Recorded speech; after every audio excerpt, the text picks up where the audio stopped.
Hello friends, welcome to my YouTube channel K3D classes. आज हम Uttarakhand board का Ramnagar board के मैथ्स का पेपर डिस्कस करेंगे। तो इसमें सबसे पहले मैं बात करता हूँ, ये 2023 का पेपर लिया है मैंने, और जो इस प्रकार है देखते हैं, आगे की ओर देखते हैं। देखिए यहाँ पर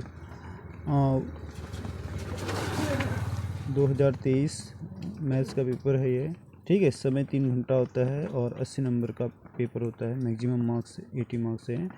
इस प्रश्न पत्र में कुल 27 प्रश्न होते हैं। सभी प्रश्न अनिवार्य होते हैं। उसके बाद आप लोग देखेंगे कि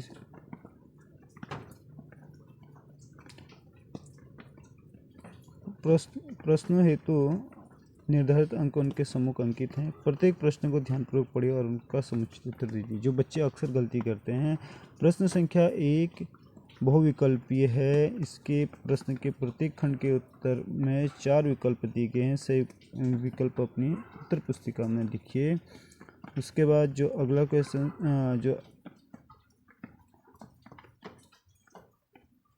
अगला नोटिफिकेशन, जो अगला पॉइंट है इसमें, तो आप ये देखेंगे कि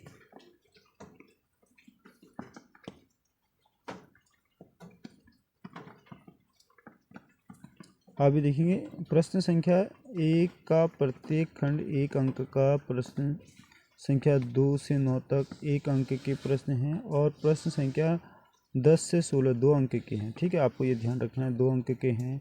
प्रश्न संख्या 17 से 21 4 अंक के हैं। 17 से 21 ठीक हो गया। और 22 से 27 5 अंक के हैं। तो इसका मतलब क्या होगा कि अधिकतम 5 मार्क्स के क्वेश्चन एग्जाम में पूछे जाते हैं। इस प्रश्न पत्र में समग्र पर कोई विकल्प नहीं है, तथापि कतिपय प्रश्नों में आंतरिक विकल्प प्रदान किया गया है। ऐसे प्रश्नों में केवल एक विकल्प का ही उत्तर दीजिए, जहाँ पर ऑप्शन पर दिया होगा। चलिए आइए हम सबसे पहले क्वेश्चन से शुरुआत करते हैं। इसमें किस तरीके से क्वेश्चन पूछे गए हैं। पहला क्वेश्चन है, इसमें देखिए, निम्न में अप्रमेय संख्या कौन सी है। इसका पहला ऑप्शन है 0.125, 2√2, 2√4, √2 इंटू √8। अगर देखिए यहाँ पर जो इसमें इसका जो पहला ऑप्शन है, जो यहाँ पर दे रखा है वो 0.125, तो ये क्या है, एक प्रमेय संख्या। इसको हम क्या है, P/Q के रूप में परिवर्तित कर सकते हैं, P/Q के रूप में बदल सकते हैं। लेकिन जो 2√2 है, जो 2√2 तो क्या है, देखा जाए प्रमेय संख्या है, लेकिन √2 का कोई भी वैल्यू फाइंड आउट नहीं होती हमें। तो इसका मतलब क्या होगा कि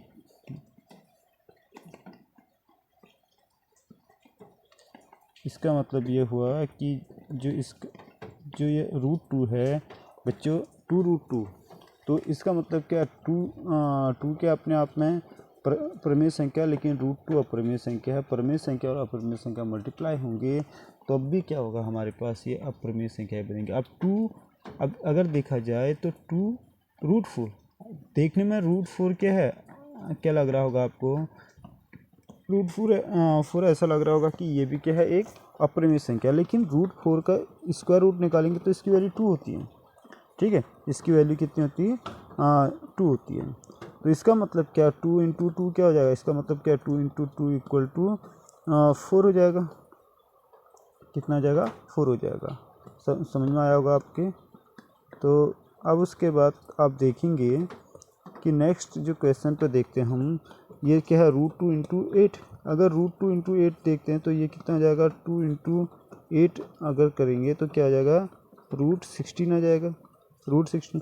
और √16 की वैल्यू देखते हैं हम तो कितनी हो जाएगी, √16 की वैल्यू हो जाएगी आपकी, ये हो जाएगा आपका 4। तो इसका मतलब क्या होगा, इसका जो वैल्यू आ जाएगी ये 4 आएगी। तो इसका जो सही आंसर है अप्रमेय संख्या, वो कितना है आपका, ये कितना है अप्रमेय संख्या, इतना है। अब उसके बाद दूसरे क्वेश्चन की ओर से बढ़ते हैं बच्चों हम। आइए अब दूसरे क्वेश्चन की ओर बढ़ते हैं। खंड ख है।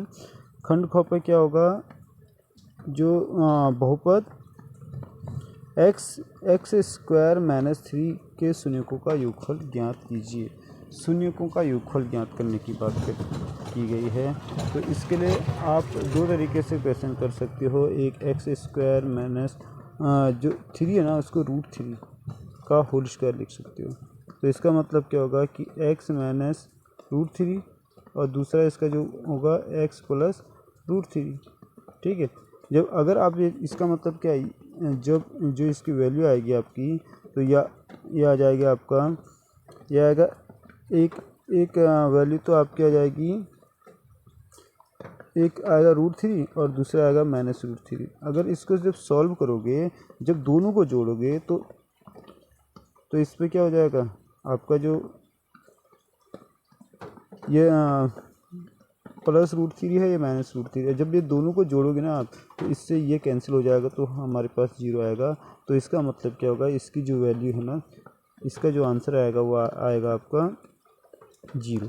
ठीक है, उसके बाद हम अगले क्वेश्चन में बढ़ते हैं। ये बोलते हैं कि यदि किसी समांतर श्रेणी का nवां पद 3n+1 है तो इसका 8वां पद क्या होगा। यानी nवां पद मतलब an इक्वल टू कितना है, बोला 3n+1 कितना है, इतना है। तो इसका 8वां पद क्या है, जहाँ पे n होगा ना वहाँ पर आपको 8 रख देना है। तो ये कितना आ जाएगा 3 × 8 + 1। तो इसका मतलब 8 3 × 24 + 1, तो इसका मतलब कितना आ गया 25, इसका आंसर आ जाएगा। तो यहाँ पे देखिए आपको क्या दिख रहा है, ऑप्शन जो थर्ड है वो क्या है आपका, इसका आंसर है। ठीक है, समझ में आ रहा होगा आपको, ये 25 क्या आ गया, इसका आंसर आ गया। अब उसके बाद अगला क्वेश्चन की ओर बढ़ते हैं। ये दिया हुआ है sin a = 1/2, तो cos a का मान होगा। अब cos a का मान क्या हो सकता है, ठीक है, cos a का मान क्या होगा, इसको देखते हैं। sin = अब देखिए sin a = अब यहाँ पे आपको ये भी ध्यान रखना है कि 1/2 साइन की किस वैल्यू का मान 1/2 होता है। तो आपको अच्छे से ध्यान होगा कि sin a = अगर देखते हैं तो sin 30 का मान होता है, sin 30 का। जब भी ये न्यून कौन होते हैं बच्चों, तो क्या होते हैं इसका मतलब a = कितना हो गया 30, a = 30। समझ में आ गया, sin 30 का मान 1/2 होता है। तो इसका मतलब a की यह आ गया। हाँ अच्छा, तो अच्छा इसमें निकालना है, इसमें आपको क्या निकालना है कि cos a का मान क्या करना है कि sin a बराबर ये होता है। तो आप जानते हैं कि sin a = cos 90 - थीटा। ठीक है, 90 - थीटा। तो यहाँ यानी कि जो यहाँ पे देखो sin a = 1/2, तो sin 1/2 कितने का मान होता है यहाँ पे, ठीक है, यानी कि 30 का मान होता है। तो वहाँ पर cos 60 का मान क्या आएगा, cos 60 का मान क्या आएगा आपका इसमें, या तो आप इसको एक दूसरे तरीके से भी ऐसे कर सकते हो।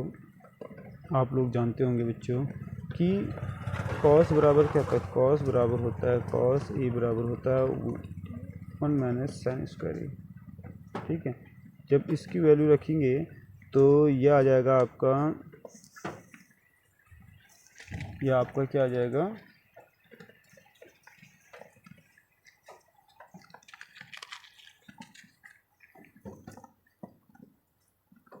यह आ जाएगा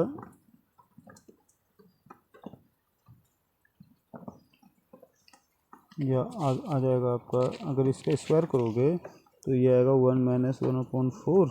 ठीक है, और स्क्वायर रूट करोगे तो यह आ जाएगा आपका 4, यानी कि 4 - 1/4 का स्क्वायर रूट। तो ये बन जाएगा आपका, ये बन जाएगा आपका क्या बनेगा इसमें 3/4 का रूट। तो ये तो √3 आएगा और ये कितना का 2 आएगा। तो इसका मतलब जो इसका आंसर आएगा बच्चों वो आएगा आपका, इसका मतलब ये वाला आंसर आएगा, यानी कि ये आपका सही आंसर आएगा। उसके बाद बोलते हैं अगला क्वेश्चन की ओर देखते हैं, जो घ है। और इसमें क्या है कि इसमें देखते हैं कि ये क्या बन रहा है, दो समरूप त्रिभुजों की भुजाओं 4:9 के अनुपात में 4 अनुपात के अनुपात, तो त्रिभुजों के क्षेत्रफल का अनुपात क्या होगा? तो त्रिभुजों के क्षेत्रफल का अनुपात क्या होगा? तो बच्चों सीधे इसका स्क्वायर कर देते हैं। जब भी अगर दो समरूप त्रिभुजों की भुजाएं दे रखी और क्षेत्रफल निकालने के लिए है, तो यहाँ पे क्षेत्रफलों के अनुपात का जो अनुपात होता है वह उसकी भुजाओं का अनुपात होता है, यानी कि 4 का स्क्वायर अपॉन 9 का स्क्वायर। तो देखते हैं कि यह आएगा 16/81। तो इसका मतलब क्या है? 16 रेशियो 81 आ जाएगा। तो इसका मतलब आपका जो ऑप्शन थर्ड है, ठीक है, ये वाला आपका आंसर बन जाएगा। ठीक है, फिर हम आगे की ओर बढ़ते हैं। यदि द्विघात समीकरण एक्स स्क्वायर प्लस के एक्स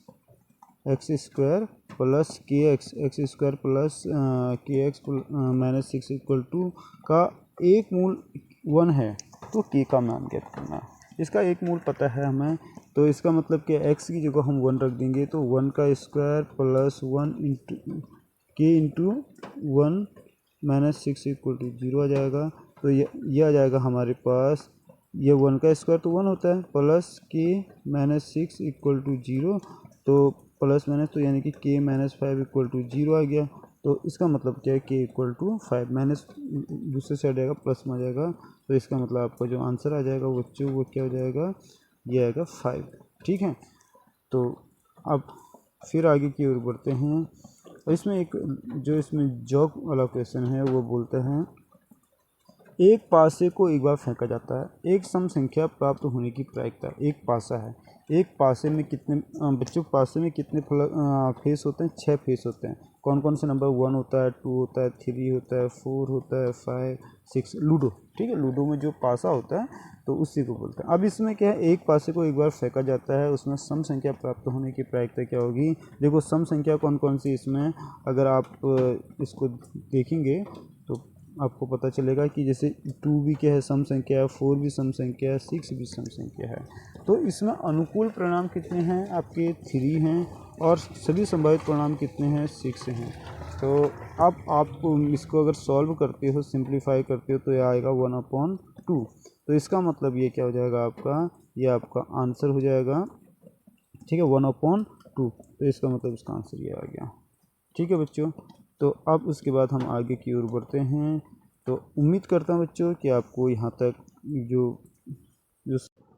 उम्मीद करता हूँ बच्चों कि आपको ये जितने भी मैंने ऑब्जेक्टिव टाइप वाले क्वेश्चन बताए वो समझ में आए होंगे। तो फिर मिलते हैं अगले वीडियो में, तब तक के लिए आप बने रहिए हमारे चैनल पर। और यदि आप इस चैनल पर नए हो तो चैनल को लाइक कीजिए, शेयर कीजिए और चैनल को सब्सक्राइब कर लीजिए, जिससे कि हमारे आने वाली वीडियो का नोटिफिकेशन आपको मिल सके।